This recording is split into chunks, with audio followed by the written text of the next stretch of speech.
honek ez du hondartzarik, baina bai surf eskola. Eta horren adibide da Zentra Surf Eskola, eta datozein minutuetan zehar, Jonathan San Miguelekin egongo gara, pixka bat surfaren mundua hobeto ezagutu eta bertan nola lan egiten duten ezagutzeko. Beraz, lehenik eta behin, kaixo Jonathan, eta mila esker gu hartzeagatik. Zuei.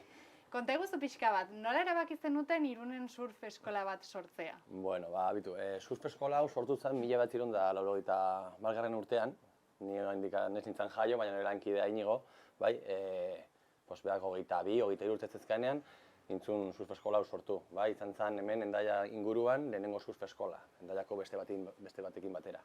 Bai, orduan berak erabakitzun surf eskola bat sortzea, ez zeon hemen surf eskolai, ez kirol kultura hori, baina ja ez izan surfa pixkat endartza hauetara llegatzen, eta orduan erabakizun surf eskola sortzea.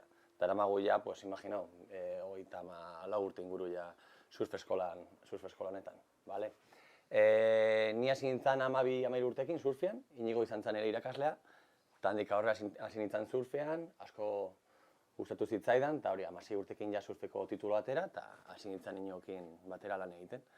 Eta holaxe sortu zen pixkat surf eskola. Hau ikusten duzun toki hau lehen izan zen surfeko denda bat, bai, lehenengo surfeko denda Irunen, eta orain ikusten zuten bezala, egin ditugu reforma batzuk, eta ja almazen moduan dakagu, bai, tabla, neoprenuak gordetzeko.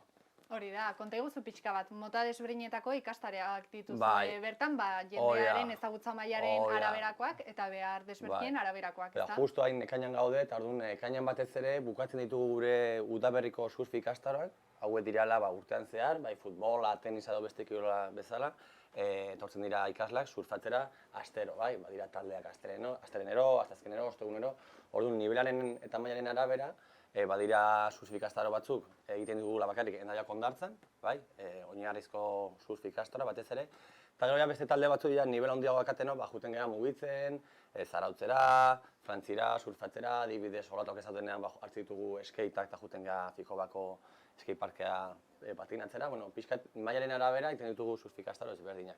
Oain justu udara llegatuko da, eta orduan hasten da gure temporada altua, eta goia dira betiko udarako ikastara, bai, aztenetiko ostiralera, 2 ordu eta laurdeneko saioak, ordu bete goten gauretan, eta beste ordu eta laurden, azkenean gugea surf eskola bat mobila. Ez dakagu hor Hendaian lokala, ez? Gure klientela gehiena da Hondarribita Irungoa, udaran batez ere, orduan egiten duguna da Hondarribitikan, gure furgonetak hartu, 2 geltokitik pasa, eta ja hondartzara jun. Eta ja gero bertan ematen dugu surf ikastora, eta goia barriro buelta geltokira. Hori da, azken finean ondo aipatzen zenun moduan, ematen du surfa udako kirola dela osorik, baina hori baino gehiago da, ez? Eta aukera gehiago daude. Ikusi duguna da, azkeneko 3-4 urtetan, gero eta jende gehiago animatzen dela urtean zehar surf egitera. Lehen ozan batez ere udarako kirola. Oain ja ikusten da lortu dugula kirol hori edatzea urte osoan zehar. Orduan egia esan gu oso konten gaude alde hortatik antz, ikusten dugu hemen Euskal Herriko eta Bidasoaldeko aurrak, ari dela motibatzen eta animatzen kirola hau egitera, eta hortaz oso pozik, gure partetikan. Eta adin kontuak aipatuta, mugarik duen kirola da, edo pixka bat adin guztietako? Adin guztietako kirola, bai. Egia da, azken finean hemen gehien bat aurrak izaten dirala ikasle gehienak, baina gogatzen naiz aspaldi udarako surf ikastaro batean, igual ja, orain dela 10 urte, etorri zala 75 urteko emakume ban, ez zuela esperientzia berri bat probau, eta kriston ondo. Ez dago adin nivela, ez edo. Eta konta iguzu, hainbeste urteren ostean, proiektu luzea izan denez, imaginatzen dut, surfak Irunen izan duen bilakaeraren lekuko izan zaretera ere, ez da? Bai, hori da, ikusi dugu nola surfeko kirola jundan azten eta datzen, eta adibidez, oain ari gara, saitzen ari gara eskoletan, bai, surfa kirola sartzen, baina ez bakarrik kirol bat bezala, baizik, eta ingurumenekin lotuta, bai, azken finean, aurrei, balioak eta ingurumenekiko errespetua irakasteko, ari gara saiakuntza hori egiten eskolan bai kirola eta bai ingurumenekoko balioak biak batera sartzeko eskola barruan. Eta nolakoa da nesken presentzia surfaren munduan? Asko handitu da azken aldian? Bitu, nik esango nizuke, udaran adibidez, etortzen diren ikasle guztietatik, gehienak neskak izaten dirala, egia esan. Bai gero urtean zehar jarraitzen duen ikasle kopuru hortatik, bai azkenean 14 urtetik aurrea Neska asko usten dutela, uste dute surf egiteari usten dutela, bai, baina orokorrean egia zen, neska eta mutila nahiko parekoa, nahiko antzekoa dira, bai.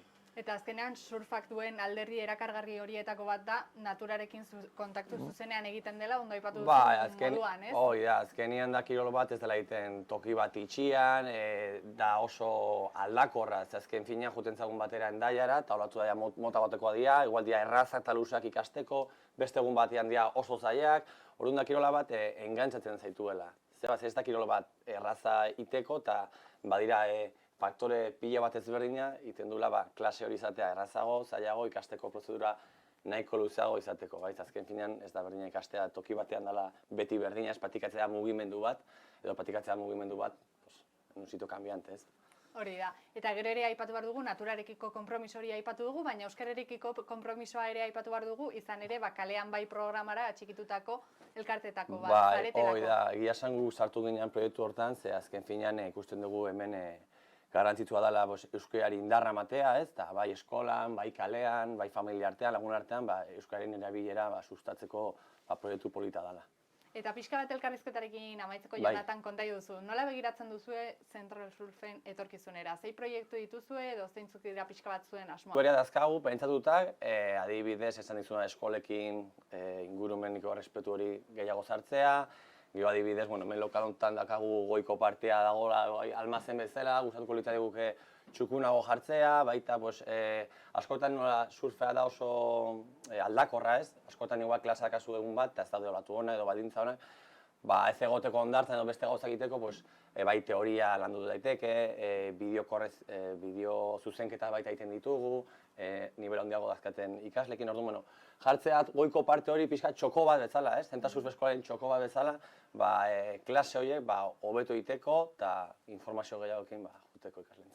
Kontatu diguzun guztia eskertzen dizugu. Zuei etortzeagatik. Eta mila esker eta ondo junda dira. Eskerrik asko. Zuri.